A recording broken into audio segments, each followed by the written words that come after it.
You hear about people making it in real estate all the time, but you've been intimidated. You've psyched yourself out for no reason. This is Red Mike. To be a pro, you need to hear from the pros. And here they are, Damon Williamson and Trey Stewart. All right, everyone. Welcome to another episode of the Red Mike podcast. Today, I've got the, I'd say the OGs. I've got Trusty Rusty Trey. Hello. And I've got the Dallas Mortgage man, Brian McCauley. Howdy. Welcome to the podcast again, Brian. I missed you. Appreciate it, man. Ready to do it. Let's talk about where we're at and what to do. Yeah. Well, first off, interesting last night on TV, the old State of the Union. But he did say something that is related to mortgages. So I figured maybe that would be something that we could start off with. What did he call it? A first-time homebuyer tax credit coming or something like that? Yeah, I mean, those things are popular. Every couple of years, they throw in some, stimulus money and they try to help people kind of get off the fence. So there's some homebuyer tax credits proposed. It's kind of like a 2-year deal, $5,000 one year, $5,000 the next for a first-time homebuyer, as far as like helping them with the cost of housing and maybe supplement some deals from rates and payments. And then they've got one that's like, if you're a first-time owner and you sell your starter home, they'll give you $10,000 if you sell that home and move up, I think, to try to help create some inventory. Yeah. Right? So it sounds okay, but the question is like, what's a starter home? Correct. What is a starter home? So that would be anybody, I guess, that's considered first-time homebuyer for a primary residence? Yeah. Well, I think Probably details are to Trey's point, it's like, but what does the starter home consider? What's the amount? How long have you had to be in there?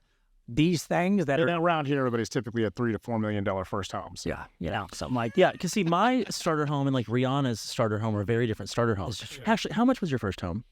$168,000. Where'd you buy it? 2002. Where was it? Allen, Texas. What about you? Builder. $190,000 townhome in Plano in 2010. Okay. Mine was a little more than that, and I bought it 2 years ago. Yeah, you bought it. Mine was a little over 600,000. Right. I mean, But like that. that's about where the range of what, first-time Well, homebuyers. the money's a lot. I mean, I think I'm still pretty engaged with the first-time homebuyers to the most part, but I think like 400,000, 500,000, 600,000 is pretty normal for. But those tax credits do help. They let people at least have a second thought to where they wouldn't at all. The problem is that the downside is, yes, that money helps. Yes, it changes the way people look at housing. Number one, they don't get it back to their taxes. So if it was like an upfront, which sometimes they amend and do it, and they give them the 5 or 10 right there to help close the home, that's helpful. If they got to close and they don't get it back until they file their taxes a year later, it's kind of like, that's a long time. Yeah. But it also can cause like an opposite effect to where like if too many people try to flood the market because they're excited about it, then it pushes the price of the houses up even more, and it makes it more expensive for them and the other people. So it'll work itself out, but I thought it was interesting that was part of the package. Well, did they say last night, did he say when it's being implemented? No. Guys, you got to have I legislation. think he just thought about it. Yeah. I don't think it's like a thing. I think it was just an idea. It's going to happen. Yeah. I have to be real. The logic was if he gives that credit, so here's the logic behind it, is if he gives that credit and somebody gets $5,000 this year, $5,000 next year, it's $10,000. If they use that towards the higher rate in payments, it offsets it and makes it feel like it's lower until rates get back to where they're supposed to be. The problem is everybody has that issue, not just first-time home buyers, so that's the challenge. But in theory, it's okay. Where's it going to land? Who knows? Mm-hmm. Well, yeah, go ahead, Trey. It sounds like you really want to say something. Well, I'm getting down transition here. So I was talking to a friend the other day, and she was in the same position where she bought a home 10, 15 years ago and paid less than $200,000 for her first home. And she was saying to me, she was like, I don't think anyone should buy their first home unless they can put 20% down. And I was like, I could have never put 20% down. Right. That's just not going to happen. Mm-hmm. Now, when I sell my home, I will have 20% for my next home. What percentage of people would you say, Brian, are able to put 20% down on their first home? Less than 25% of the people. Because for me, I thought for so long, I can't buy my first home unless I have 20%. So I just wasn't even trying. Right. And I think that was a lot of why I was renting for so long, was because I just didn't know that. Just lack of knowledge that not only is it not needed or required, but most people don't do it. It's a waste of money, but 2, most people don't have it. I think that's the old school thought of you have to have 20 or the PMI. And it's like the PMI boogeyman of it's $150 a month. You don't have to spend $100,000 to get rid of it. The cost of waiting on the house 5 years till you can save the 20% costs you $100,000. So knowledge like that and people being aware that they can do it with less is smart, then it can change the game plan of renting versus owning. Mm-hmm. Yeah. And the other part to that is really when you look at, if somebody, this is a big part of why we're even talking today is, kind of what we're about to get into. But if you look at somebody who's got $40,000, $50,000 to put down, they can do a 10% down, 5% down, depending on the price point, and they can make their mortgage their rent turn into a mortgage and own versus rent. So the owning versus rent without 20% down makes zero impact. As long as they can afford the monthly, the down payment doesn't mean nothing. Sure. Mm-hmm. I mean, if you go and buy a $500,000 house with 5% down and you're already paying $3,500 a month in rent, you're done. Right. You're in the same boat. Sure. And you own. You're just trying to get out of the mud of like, I'm going to pay my own mortgage for myself at some point and get some bang for my buck, whether it be just paying down some principal or even get some appreciation. But to your point, like it's a wash. It's a wash, but the problem right now where we are living in this world of higher interest rates and also people that really probably wanted to buy in the last 24 months or so, but either made some offers and struck out, or they just got tired of the game that was being played with all the market conditions. So what we were saying the other day here in the office, with some of the agents that we're talking to, it's like you look at what the rents really are right now, and we're kind of in this equilibrium of owning versus renting. And we are talking on a localized level, not nationwide. We're talking Dallas-Fort Worth. So when you look at $3,000 a month for easy numbers, and Brian's going to call that a $450,000 or $500,000 mortgage. Yeah. Somebody's putting something down, 10%, whatever, and you can own versus rent, then it makes all the sense in the world to do so. The problem is it's an uncomfortable decision. It's comfortable to renew your rent because they said lease for another 12 months and we'll drop $100 off, or we'll give you a rent that's not going to be moved for the next X amount of time if you stay here, and maybe they throw some perks at you. But the apartment leasing world or the rental world has really done a psychological thing for a lot of people that should buy but are paying exorbitant amounts of rents. So I'm always having these conversations with people, and usually it's like, they get it, like the ownership and the wealth factor and all that stuff should be done. But when you take the leap off the cliff from home ownership for the first time, it's a nerve-wracking situation. You don't know what to expect. You don't know really what you're getting. Everybody thinks, oh my God, what if I can't make the payments? And, those are valid concerns, but, you don't make the payment on your rent, they'll have you on the curb in 30 days. Sure. Real quick. You don't make your payment on the mortgage, you got 6 to 8 months to figure it out typically with the lenders. So... Damon's saying it's even harder to kick you out if you don't have any money. Just keep in mind, you're buying for something a lot of time. It takes a while. Right. Not the reason to buy, but a benefit if you care about it. That's exactly right. Yeah, it's a slow play to the curb instead of a fast play. Right. But, the point is like when you get to a first decision of owning, a huge aspect of owning is building wealth. Mm-hmm. I mean, all the clients, I'm not going to say all, take that back. A mass majority of clients that I work with that are buying luxury properties is because they bought homes over the years early in their lives and continue to trade up. Right. Yep. Those people aren't coming in and writing $5 million cash checks on their first house. Probably happens, but I haven't experienced it yet. So most people are like, this is my 4th house, 5th house, whatever it is. So those people are just going down the path of home ownership to climb a ladder, in essence. Here's your first price, here's your second price, here's your third price. You're using that money on a primary residence and putting it back into real estate, and there's tax benefits for that, for primary residences. Which goes into what we were just saying is you can't necessarily afford 20% on your first home, but you probably can on your second. I had that conversation with a client last week, and he was like, I kind of realized I can't afford to not buy a house at this point because if I keep waiting, I don't know when I will ever get in. Yeah. And Brian's, probably one of the best people in the business that does this type of talking, about like what's going on in the mortgage world, what's the latest and greatest loan programs that are out there. I mean, he does a great job. If y'all aren't checking him out on the Dallas Mortgage Man at Instagram, You should, because he's got a lot of great educational 1-2 minute clips, just giving out the knowledge that people need out there right now and kind of keeping everybody up to date. But for us, like what we do every day, you and I work on the buy side and the loan side. And what we do every day is, we're trying to not only get people into the right houses, but also into the right types of mortgage.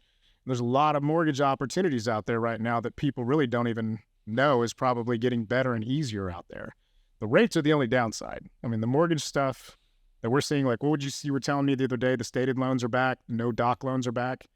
They're just like, mortgage products out there that, allow people to get into houses with less documentation, bank statements, and things like that. A lot of people out there are successful, self-employed contractor.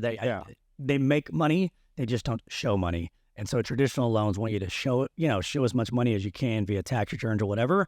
But there are alternative programs that people have been like sitting on the sideline and waiting. And they're like, oh, I can do a bank statement deal. And they're excited. To this point, they're like, I can't not buy now, because they understand, like, especially in Dallas and the state of Texas, like, price of poker here is going up quick. Like, waiting isn't going to get you a break. People thought that 18 months ago. It was like, oh, there's going to be a crash. It dipped here for like 15 minutes. And then it came back up. And it's like, And even that dip, I wouldn't call it much of a dip. Right. I mean, it's softening for a minute.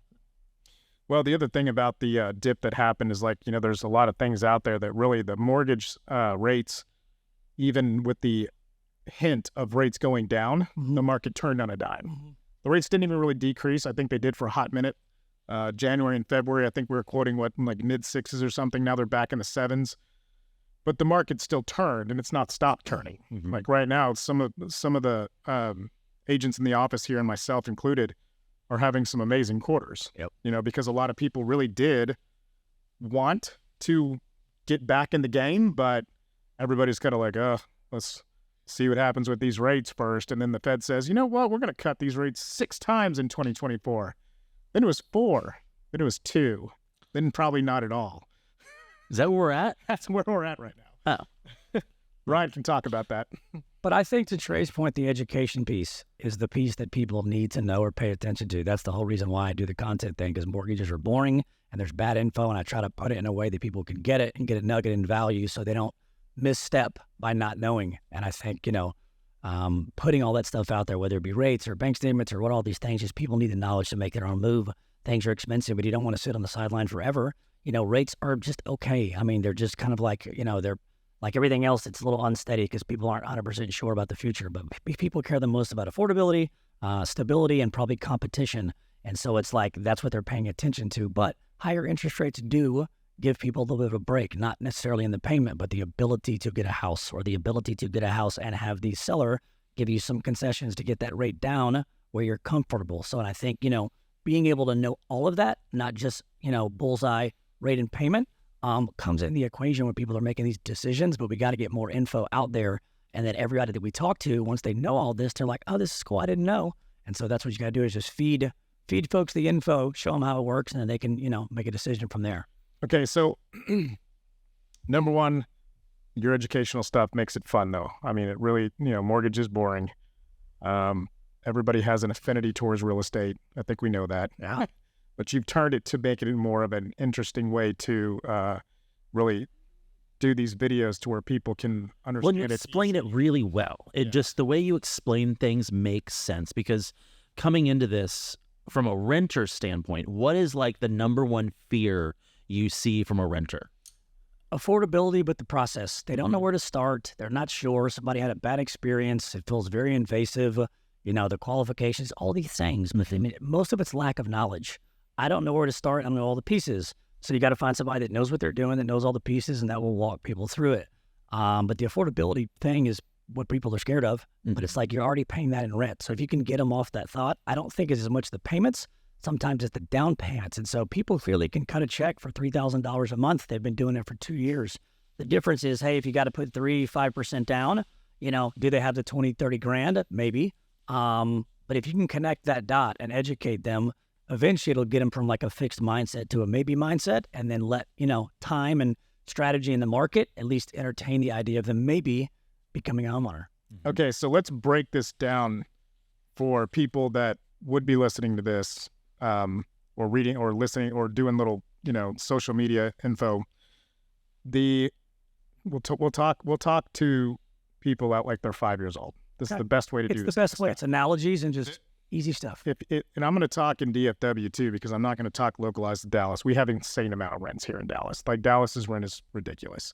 But I'm going to say across the board, Plano, Allen, Frisco, McKinney, Fort Worth, doesn't matter where. $3,000 is going to get you a decent rental property, right? Correct. $3,000 in 24 months is $72,000. Okay, so in 24 months of look at Trey. Trey's like, math. Yeah. No, and that's depressing. Like, that's a lot of money that you're just flushing down the toilet to pay someone else's mortgage. $72,000 over 24 months. Now, keep in mind, this is a very short equation. There's people that rent for way longer than this, and you really have to break this down to a level of what was left on the table. So, it's 36 months or 24 months at $3,000 a month, $72,000 in 24 months. What would a $3,000 a month payment get you on a random house with 5% down? What price, Brian? Roughly ballpark. I would say a $500,000 loan, not a house, but let's say a $550 to $560 house, so 5% down, a $500,000 loan at $699 is probably about $3,300. At $599, it's probably $3,000. So in that ballpark, $500,000 plus. Okay, and we're talking about taxes, insurance, mortgage, interest, everything, right? Maybe not PMI and stuff like that, and taxes are specific per the property. Yeah, I would taxes are different. Just the mortgage itself, mortgage payment, which honestly, for everyone watching, that's the meat and potatoes of the payment. Anyhow, you got homeowners insurance, like car insurance, a couple $100. Property taxes obviously can be expensive, but to Damon's point, there's tax deductions on that stuff. You get money back on your money, so it's not all out the window as well. But I would say the mortgage by itself probably $3,000-ish. Taxes and insurance probably an extra $1,000, so you call it $4,000. Okay, so let's say that we split the difference and we find something that's going to be $3,500 a month on a mortgage. Yep. Whatever that house cost is, call it $450, $475, something like that, whatever it is. So I can guarantee you that a $3,000 a month rent versus a $3,500 a month payment on a house would be, at worst case scenario, a better house than what they're renting right now. Because I have seen what is out there for that price range. I'm shocked how expensive rent is right now. I'm shocked what people are paying for some of these rental properties. Some of the ones that I lease myself, with clients that I've worked with, and they're like, I want to get $4,500 a month, and we put it on there. And, I look at it like, that's not a good house for $4,500 a month, but somebody's probably going to pay it. And they do. So you look at, even with a short-term purchase, like what we've experienced in the last 5 years, 6 years, 10 years, we've had a good real estate markets. We had the downturn years and years ago that doesn't really apply anymore. The biggest difference that we've seen lately has just been interest rates going from a 3% to an 8% in 1 year. And that was a big problem for the market. So it slowed down. But in a normalized market, keeping the scenario the same, somebody owns a house and they keep it for 3 years. And that money that they put into it is all going towards something. There's going to be some principal, there's going to be some interest, there's going to be some tax write-offs, there's going to be insurance. But the bottom line is you buy something that you like because you own it. You're not renting. That's the comfort. The rent is comfort. Stay where you are. No, we're just going to stick here for a while. That's fine. But you will never build wealth in rental property. You're building the landlord's wealth. They own it. They have their mortgage paid down. They're now getting that equilibrium of equity that has been paid by somebody else. So the appraised value goes up here. The equity standpoint gets a bigger gap and a bigger gap as they go on through the years. And when you have somebody that has owned a house for 3 or 4 years, you can walk away with 6 figures very easily. A 6-figure return in that kind of time frame in this market that we live in today, if nothing went south and nothing crashed, you're going to walk away with a large amount of money. And when you don't, on a rental, not only are you walking away with nothing, you have nothing to show for it. You may get your deposit back. Probably won't. And then you're going to go put that deposit right back up at another rental property, plus first month's rent, plus deposits for the pups. I mean, it's all kinds of things that are just being wasted. And realistically, it's like I'm going back earlier, I didn't finish the sentence, but some of the most wealthy people that I've ever worked with are really due to real estate, whether they're developers, whether they're builders, whether they've just bought and sold properties for great positions in the market, all those things factor into this. And personally, firsthand, we've invested in real estate almost purely over the years. Our real estate that we have invested in has all been primary and rental properties, and they've all been single family. And the amount of return that we've had over the years on these properties has been exponential. I mean, I'm talking from personal experience, but I'm also talking from what we do for a living and see this stuff firsthand all the time. So I know that landlords really do want people to stick where they are and stay, because the longer term they stay, the easier it is on them. And apartments are demanding a lot longer leases now too. Absolutely, like because 16 they're getting months. incentives for it. Yeah, that's how they're psychologically getting people to rent, because they say do 24 months, and it's $2,800 a month instead of $3,000 a month. Do and then you do the math, and you're like, $200 a that month versus $3,000 a month, whatever it is. What you asked earlier, so this maybe you think, geez, what do first time buyers say? Expenses. Well, I mean, what if something breaks on the home? It's going to be $3 or $4 grand. I can't afford it. So I say, okay, cool. Think about it like this: $500,000 house. To Damon's point on the wealth piece, it appreciates at 5% a year, so it makes you 25 grand a year. Do you think even if you have to pay for expenses on a house that they're going to be 25 grand a year? No.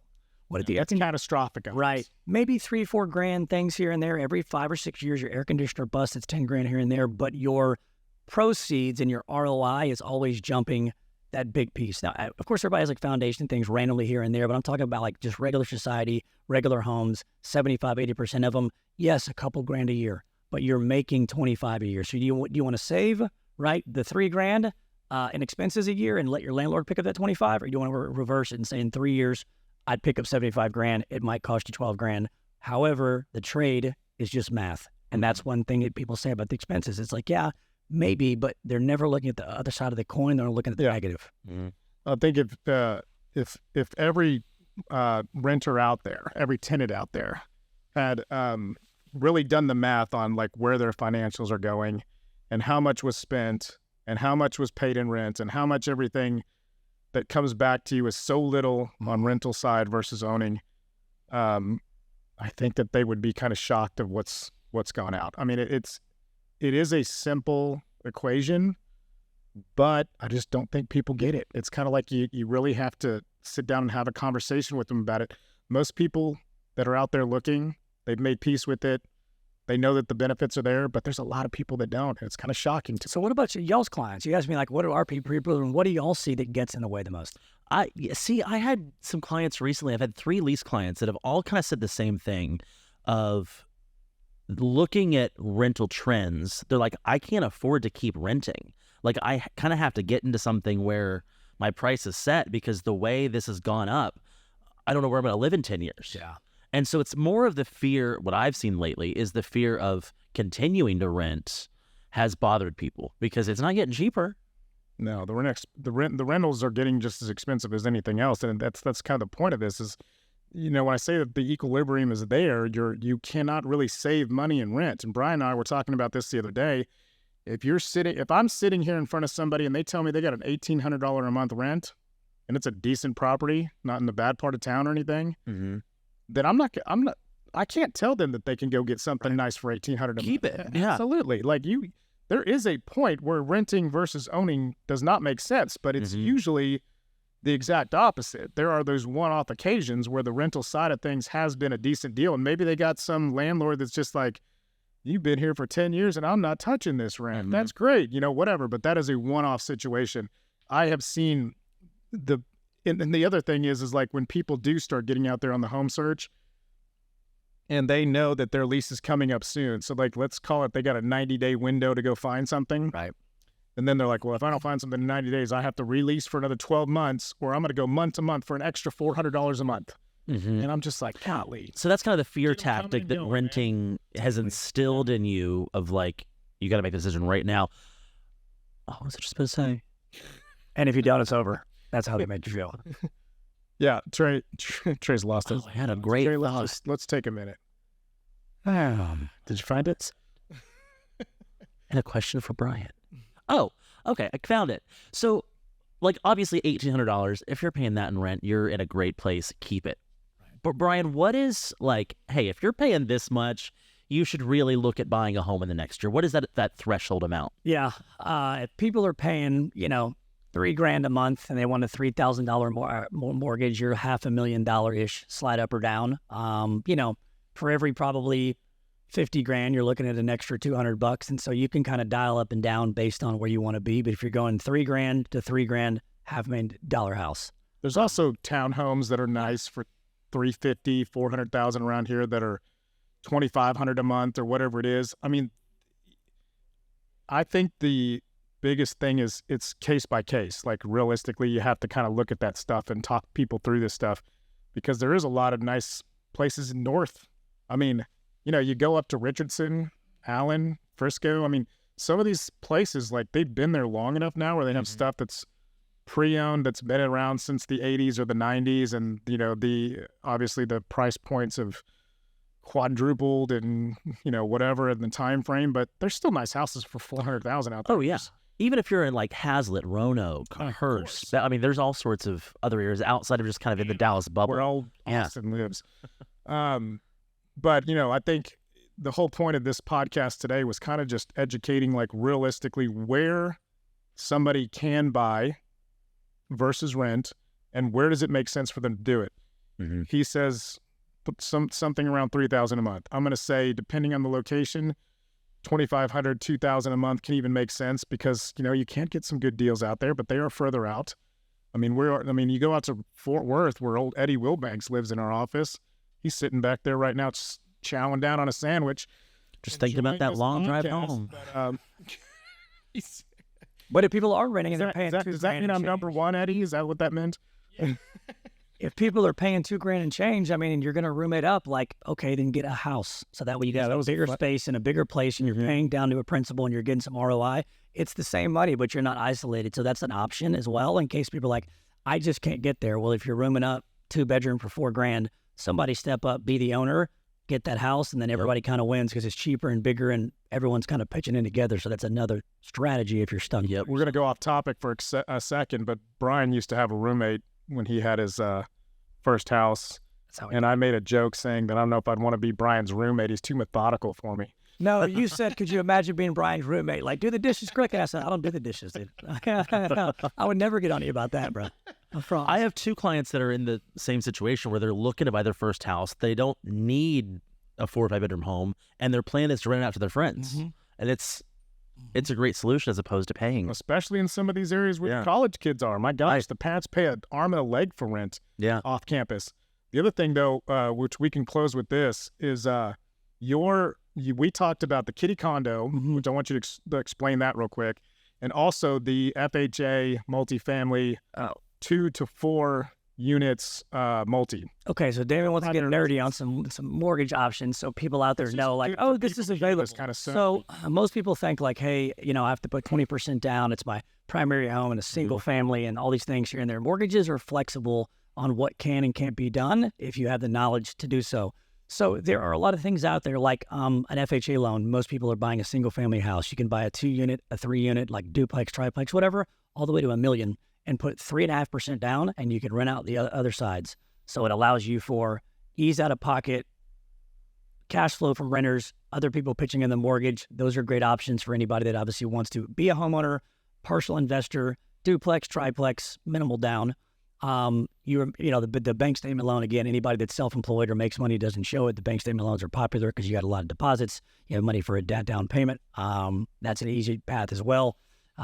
Kitty condo. So when somebody is going to college and they don't have income because they're a student, most of the time the parents or somebody has to buy the property for them. So it would be a rental property, an investment property, because the parent or the person isn't buying it for themselves. They're buying it for somebody else.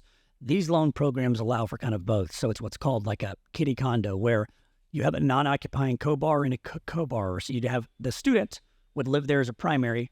The co-borrower wouldn't live there, and you can do that. And the benefit is you get primary interest rates. Yeah, that's pretty loud. Sorry. All right, Rico, shut the heck I don't like that thing. You killed it. Till somebody stops printing. Somebody printing? Is that what it is? Eddie, are you printing over there? Eddie. But it starts. He's asleep with his eyes closed. This will just take about 20 minutes. Yeah, somebody is. Good. Start over at Kitty Condo. A sec. Condo the back of railroad. This pick right up. Da-da-dee, da-da-dee. I'm not poor. That thing still just. It takes a minute to warm up if somebody's printing. You know, they do those videos online where they talk about the printer never wants to fucking print. They're like, put themselves on there as, you know, like, why can't you print right now? Oh, I don't have Scion. Sorry. My Wi-Fi is not connected. Yes, it is. No, it's not. Those are pretty funny, actually. Up at an office. That had a movie moment where I take a wife. Yeah. The Office, yeah. Office Space. Office Space. Eddie likes that show. Watches it all the time. I mean, an inkjet's faster than this. What is? He's a big boy. He takes him a minute to warm up. Yeah. He should stay warm. Why don't you just stay warm over there? Yeah. This is perfect, though. We're at like 33 minutes. Yeah, this one doesn't need to be long. Finally, you fucker. 33 copies.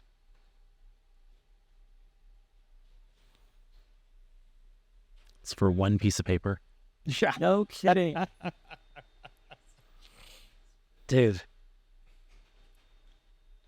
Oh, the take up in outer space. Nice. Beautiful. Yeah. Wizards. Fran or Camilla there printing. All right, go ahead. Another popular product is what's called a kitty condo. It's where like parents buy a place for their kid when they're obviously in college for housing. And most of the time, lenders, will call that an investment property. They want 25+% down. The interest rates aren't that good. Those kitty condos allow for the parents to buy the property for the kid, but the kid can actually do it as a primary residence where they are the borrower on the loan, and the parent is the co-borrower, and one occupies and one doesn't. And why that matters is you can do less money down, and you get more competitive interest rates as a primary. So there are a ton of products and programs out there that people can use. You just have to know it all. And so I think unpacking like, oh, I wasn't aware of all this. Oh, I wasn't aware of the 20% down stuff. It's all there. Yeah. You just got to tap in so we can help you.